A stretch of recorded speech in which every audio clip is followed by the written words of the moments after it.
Ito gagawa ako ng pineapple jam. Ito yung hiningi ko kay Janet na pinya. 2 piraso ito na maliit. Binilitan ko. Yung isa na i-food processor ko na ito. Ito yung isang pinya na i-food processor ko na. Gagawin ko yung pineapple jam. May nakaready din akong kalamansi, ilang piraso, tsaka konting sugar.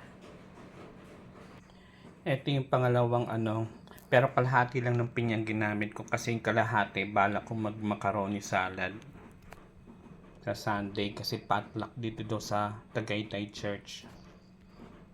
So ayan, ako siya. Food processor.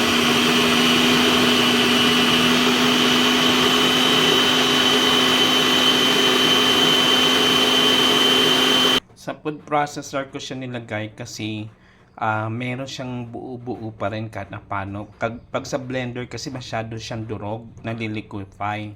So ngayon lalagyan ko din ng kalamansi, pipigaan ko bago ko iluluto sa low heat fire.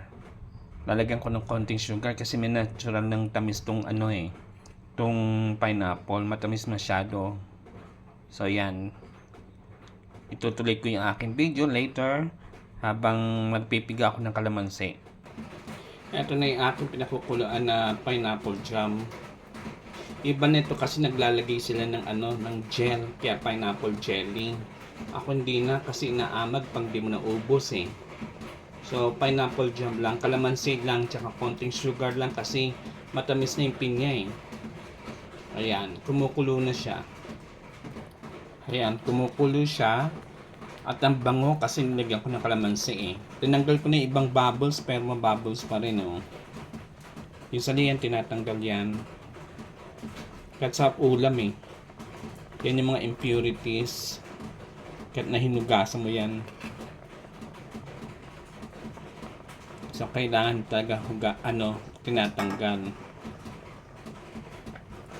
Sandali, i-stop ko lang tong video. Nagtutubig din kasi ang pinya kahit na kahit na inano mo na siya, hindi mo siya nilagyan ng tubig, kusa siyang may tubig talaga, sarili niyang juice. Ang bango kasi nilagyan ko ng kalamansi eh, tsaka konting sugar, yung tamang tamis lang. Sarap ng palaman sa tinapay.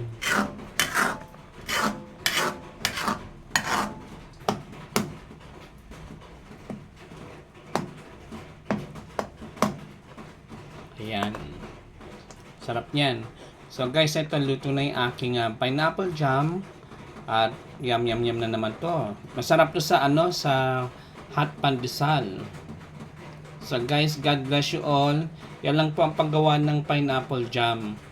I-food processor mo o kaya tadtarin mo para mayroong buo-buo pa rin.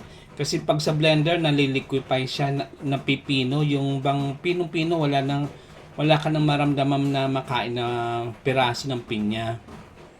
So pag sa food processor may konting buo-buo pa siya. Tapos pagka na food processor na, ilagay mo sa isang kawali na malinis. Lagyan mo ng konting sugar, lagyan mo ng 5 pirasong kalamansi, pigaan mo. Ayan, pakuluan mo lang at yan, pag lumapot na, pwede na yan. Palaman na sa tinapay.